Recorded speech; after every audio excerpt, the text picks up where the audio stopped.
Live from the campus of Penn State University, this is PSN News. It's Wednesday, March 23rd. We have all you need to know about the recent change in mask mandates at Penn State, as well as a new affordable housing complex. We also have more on the incident with a Wisconsin police officer, along with entertainment, sports, and weather. Stay tuned.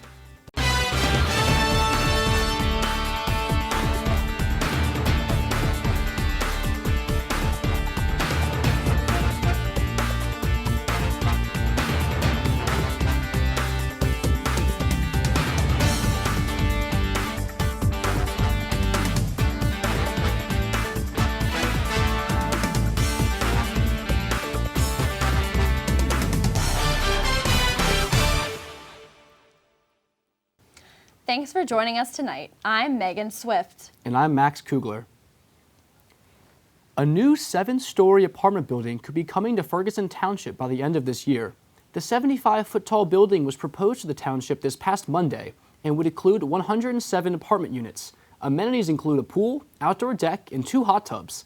High-rise buildings like this one have only become more frequent in the State College region as demand for housing continues to increase. Penn Staters are no longer required to wear masks in all indoor spaces as of today. Within the university's updated coronavirus mitigation protocol, required testing for unvaccinated individuals is also now paused due to low COVID-19 community levels and high vaccination rates. However, face masks will still be required where they are required by law. This includes healthcare facilities, on public transportation, and in transportation hubs. The university's COVID-19 dashboard will pause updating its data on April 7th as well. Coronavirus testing at the White Building and contact tracing will still be available. A Penn State-led research team has succeeded in creating a virtual leaf library housing over 30,000 images of plants from all over the globe. Peter Wilf, a professor of geosciences and a curator of the database, said, quote, "To see all these leaves, you would have to go to 30 different institutions around the world," end quote. In addition to traditional education, this collection of data will also be used in machine learning programs. The program's hope is that AI could soon pick up naturally occurring patterns in plant life that may go missed by the human eye. A new affordable housing complex is currently in the works for senior citizens in College Township. Called Evergreen Heights, the 40-unit building will be 3 stories and house individuals ages 65 and older. The College Township Council unanimously approved the final land development plan Thursday night for the complex. It will be located at the intersection of Trout Road and Pleasant Point Drive. The building will only take up a portion of the 6.2-acre parcel, allowing for future build-out. Plans will include a recreation space featuring a community garden, gazebo, and benches. Construction of Evergreen Heights is expected to begin in the 4th quarter of this year. The cold is coming back to State College this week. Chris Lemo has the details in this week's weather report after the break. Well, not really a great day today across the Happy Valley. Pretty much in the mid-40s, a lot of drizzle, pretty dreary day with all the cloud cover. And unfortunately, not going to be able to do a lot better than that in the extended forecast. But for tonight, we see around 42 degrees. Today's high was not much warmer, up into the mid-40s. Some scattered showers, but overall not expecting too much additional rain. Now, looking ahead to tomorrow for the out-the-door forecast, 45 degrees in the morning, so overall already warmer tomorrow in the morning at 45. By noon, we get up into the mid-50s, and then by the evening rush hour, get up to 57 degrees, so pretty warm, well above our average, which is really this time of year into the upper 40s. Now, looking at the weekend, this is where we get really cold. Much colder than average looking into the weekend with the cold front coming down from the northwest, really a clipper type of system. And that's going to bring a lot of really scattered shower potential, especially with some lake effect behind the clipper system. So Saturday, I'm thinking, is the main chance to see some scattered rain and snow, especially up in the mountains just to our west. Saturday night into Sunday morning, there is some flurries possible, even here in the valley. So yes, we're not quite done with winter just yet, even though it is spring here in State College. Now, looking ahead to the extended forecast, You can see we're already up into the upper 50s tomorrow, but that's really the only warm day of the forecast as we get back down into the upper 40s Friday and mid 40s on Saturday with that cold front and some scattered snow. Not expecting really any accumulations, but up onto the ridge tops especially, I do think we'll see some snow there. And then as we get into the rest of the weekend, really cold on Sunday and then on into Monday in the mid 30s.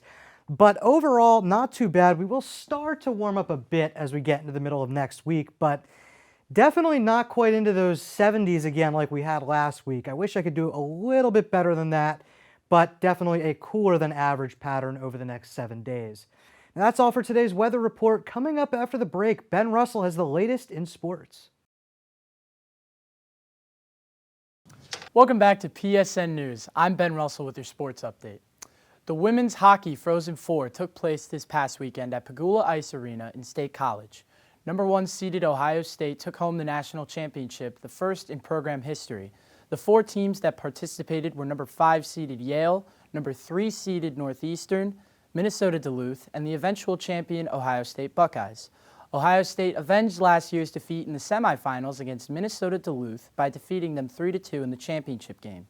The Buckeyes defeated Yale 2-1 in the semifinals, while Minnesota Duluth defeated Northeastern by the same score in the other semifinal match.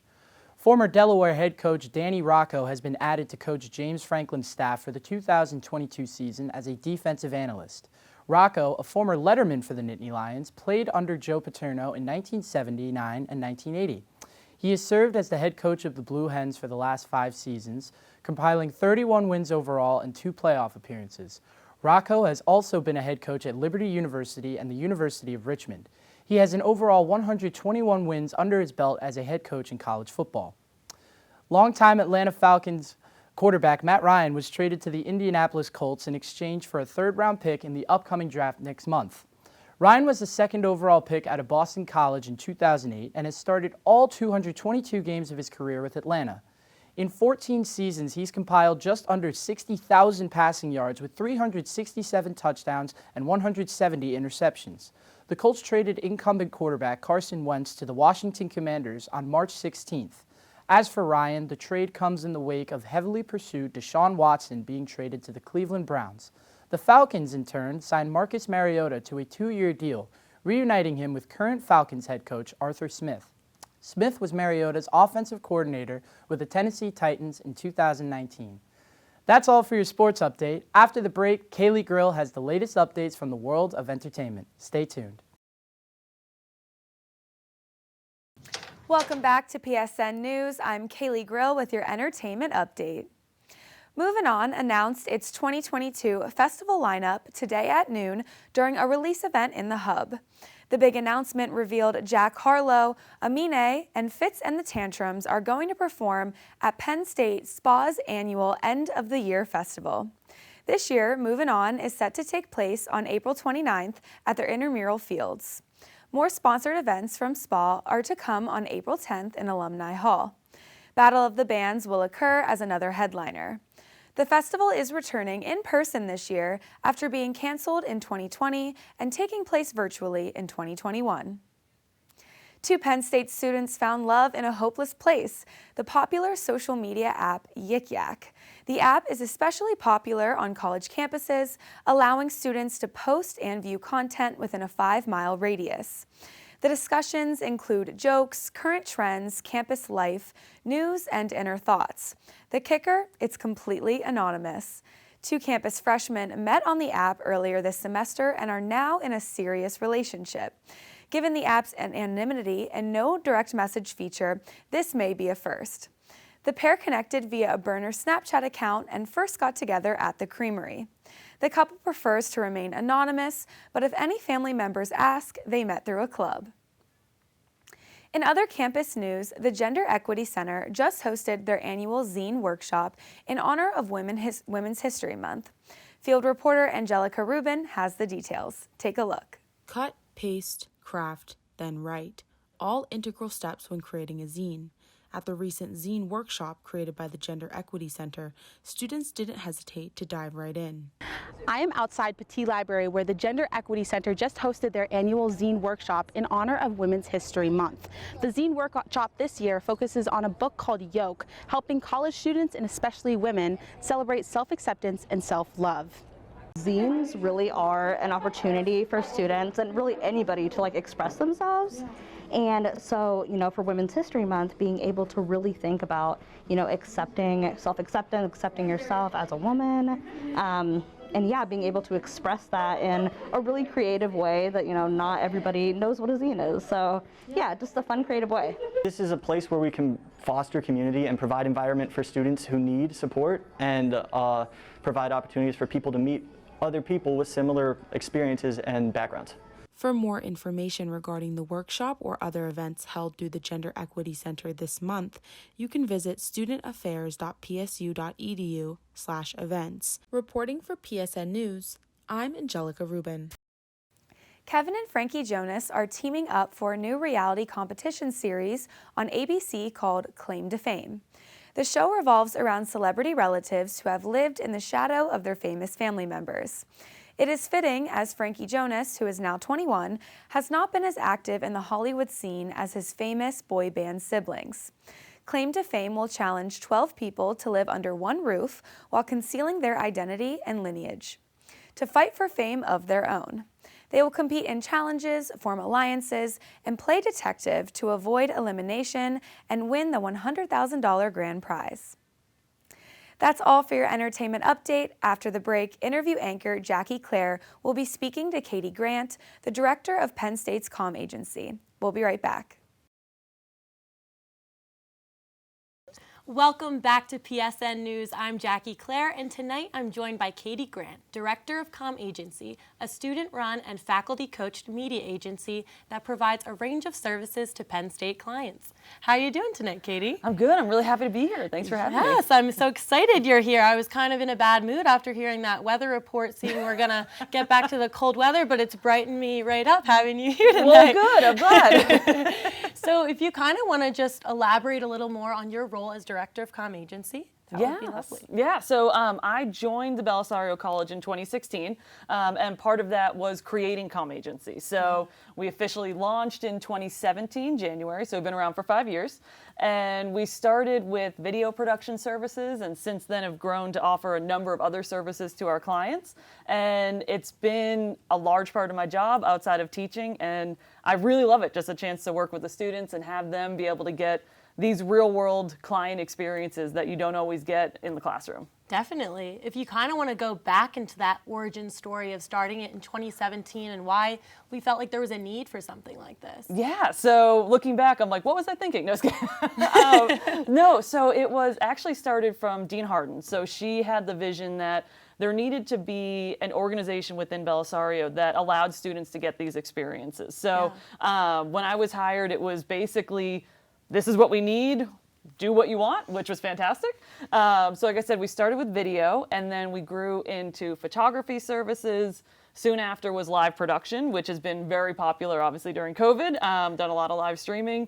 And then social media and analytics, which has been a huge growth department for us. And our most recent one that we launched about a year ago is graphic design. So people will come to us with various needs for flyers, brochures, social media templates, for graphics, all of those kinds of things. Definitely impressive. Seems like you got an extensive list of opportunities available for students there. Oh, yes. What kind of clients have you guys been able to work with, and how does the process of getting a client go?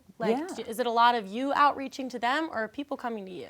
We've been really fortunate that there's been a great word of mouth with clients. So because of the work the students are doing are so stellar, we either have a lot of repeat clients or word of mouth. So we work a lot with Penn State almost primarily. So different colleges or departments will come to us. And even though Penn State's so big, it's actually really small. So one person knows another person and the word kind of spreads. But starting this semester, we're actually able to start working with local nonprofits and student startups, which is really great. So we have a couple groups, particularly in social media, that are doing some work for different outside clients, and things like State Theater and groups like that, which has been really fun as well. But it's been almost every department at Penn State through one way or another, we've worked with them, which is really fun. Definitely. Is there a lot of like cross functioning between departments, would you say? Yeah, so we have some clients that have worked with multiple departments. I remember last spring in particular where, we were still dealing with all the COVID stuff. Yeah. We had one group that was working with graphic design. They were also doing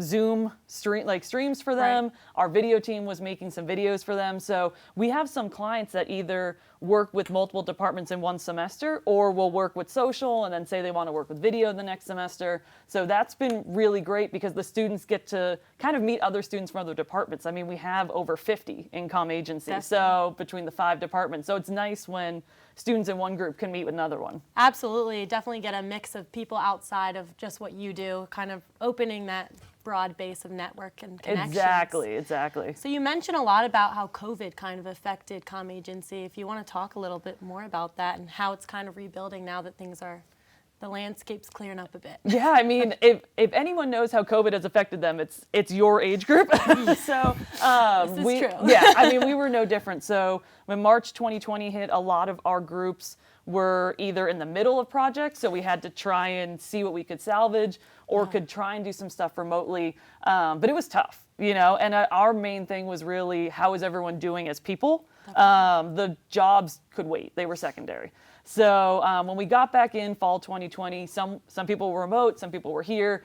So we did the best we could. A lot of Zoom work. Yeah, you all know this. A lot of Zoom work. But really this past fall was the first time we were able to be back in person, even with the masks on. So exciting. Yeah. I mean, and today, no mask. Yes, I love it. I finally saw everyone's faces for the first time, like a year. So that's been really great. I mean, we adjusted, we did what we could, and everyone worked really hard to still have the experience and do what they could for their clients, which the clients appreciated because they weren't expecting anything. So This is true. it was a really good learning experience. We learned a lot of stuff with being flexible, and someone's not feeling well, you can Zoom in or just don't come to the meeting That today. is definitely a good thing that's come about all of this. It really has, yeah. So we've adapted, but I think everyone is happy to be able to get their hands on equipment and meet with people and actually be back in person in our new building, which is really nice. True. It's so lovely in here. Yes, I know. But you guys are taking applications. Yes. So things are back and kicking in person. Why do you recommend students take that leap and sign up? So I graduated from Penn State. I won't say when. It was a while ago. But there wasn't anything like this. Bob Martin was still here because Bob Martin is always here. And he had tremendous opportunities, but I didn't have the resources to go to LA over the summer or something like that. So there wasn't anything like this to be able to do while you were here in the school year. So this is an opportunity, and I tell the students this all the time, where I want you, if you're in comm agency, to get a job over someone from another school like Ohio State or Syracuse or whatever who don't have this opportunity, because it is a really unique experience. There aren't many agencies at different colleges and universities that allow the hands-on. There's a lot of strategy agencies and things, but not this kind of hands-on production work. So that's why I want people to get as much out of it as they put in. So if they want to put the time in, apply. Don't be afraid. If you've never done this before, we'll train you. Like if you have the desire and you want to be there, that's 90% of success. So you would say you don't really need much experience to join? No, I mean, if you have it, great, but we'll take a second semester student and, a student who's graduating in a year, So it's really about, do you have that energy and passion and drive and want to learn what it's like to work with clients, because can be challenging. So it's a unique experience. It's definitely something that would make you shine in an interview later on in life. So would you say you've seen some of your students that have joined comm agency get some great opportunities out of it? Absolutely. So in terms of just experiences while they're in school, we have a number of comm agency students that go on to the Hollywood program while they're here. We have a number that are Belisario fellows. But after graduation, we have a lot that, thinking off the top of my head, that work for Discovery, that have their own freelance documentary companies that are going on to like master's programs. So it's a wide variety, a lot that are going into news. I have a couple that ended up in the same station in Florida, weirdly. That's kind of fun. Yeah, so there's a lot of those opportunities. So we've seen, what's nice is that since we've been around for 5 years, we're starting to get those alumni success stories coming through. they want to come back and talk to the students. So it's fun for me to get to see them on LinkedIn, like, oh, what are they up to now? You know, Definitely. so, and then they can come back and kind of talk to the students and be that network and resource for them. Exactly, yeah. Definitely good to see that growth, and I'm sure as you get more established, you'll even continue seeing that thing. 2017 is not too far back, so it's impressive what you guys have been able to do. And to see where we were out in this little space in Innovation Park, if some people remember having to take the red link out there, to COVID, where we were basically on Zoom, to now being in this in the media center right in the heart of campus, that's only helping. We get a lot of people just kind of knock on the door saying, what is this thing? So it's been really fun to be able to have people learn more about it as we're growing. What's kind of a fond memory or something that you really look back on Comm Agency and why you love it? Something to sum that up. Yeah, I mean, I think for me, it's really changed I'm a much better teacher doing Comm Agency. So I came into college or teaching here not really knowing, just bringing my professional experience and having a chance to see the students, one, want to learn it, and two, like, really be interested and ask questions and engage. That's my favorite part. When I have a member and I see the people and they're making friends with other people who maybe they didn't meet before because of their majors are different. So I just love seeing the connections of the students, and it helps me be better in the classroom when I know the kind of things students are going through, the struggles, the needs that they have. It's great for me on a personal level just to kind of see the students grow. I'm sure they very much appreciate your mentorship as well. Thank you so much. Unfortunately, I think that's all the time we have for today. I'm so grateful that you were able to come in and share about how Comm Agency continues to excel. To those watching, please remember you can contact Comm Agency with more questions through their Instagram at PSU Comm Agency, book their services through their website, and also apply on their website today. So coming up next, Megan and Max have the latest in news stories from across the nation. Join us after the break. 28 people were shot, including 6 children, at a car show in rural Arkansas this past Saturday. At least one person has died following the tragedy. The incident is alleged to have been the product of gang-related violence that spilled over into the public area. The children involved were quickly transported to a nearby children's hospital, and Chief of Police Keith Finch has affirmed that they are recovering. Arkansas Governor Asa Hutchinson said, quote, "This shooting represents a total disregard of the value of life," end quote. A Kenosha, Wisconsin police officer has resigned from his school security officer position after a video circulated on social media showing him restraining a 12-year-old student by putting his knee on her neck. This action, which mirrors that of Derek Chauvin when he murdered George Floyd in 2020 in Minneapolis, lasted for at least 20 seconds. Surveillance footage released Friday depicts a fight between 2 students in the middle school cafeteria. The officer, Sean Getschow, who was off duty at the time, intervened. Harel Perez, the girl's father, says his daughter is, quote, "humiliated and traumatized," end quote. He intends to bring lawsuits against Getschow, the police department, and the Kenosha Unified School District. Wildfires raging through West Texas have burned through over 54,000 acres of land. The destruction took at least 50 homes and has even claimed the life of a sheriff's deputy. Sergeant Barbara Finley was evacuating residents in her town of Carbon, Texas, when she drove to check in on her elderly neighbor. Her car ran off the road and was soon engulfed in flames, killing her. Governor Greg Abbott ordered flags at half-staff to honor the nearly 20-year veteran of the force. The combination of low precipitation and gusts of wind topping out at 45 miles an hour fed the blaze. 11 Texas counties have suffered from fires since February 23, 2022. President Joe Biden is heading to Europe this week, and in the process, he could allegedly announce plans to permanently maintain an increased number of troops in NATO countries near Ukraine. Since Russia invaded Ukraine nearly a month ago, over 3.5 million refugees have fled Ukraine. On Tuesday, the Ukrainian president said Russian forces captured people fleeing Mariupol after agreeing on a humanitarian corridor, or the safe transit of aid and/or refugees out of a crisis region. The United Nations says cities affected remain in a humanitarian crisis. That concludes our show tonight at PSN News. Be sure to check us out on Twitter and Facebook at PSN News, on Instagram at Penn State Network News, and to subscribe to our YouTube channel at youtube.com/PSN News. Have a good night and stay safe, Penn State.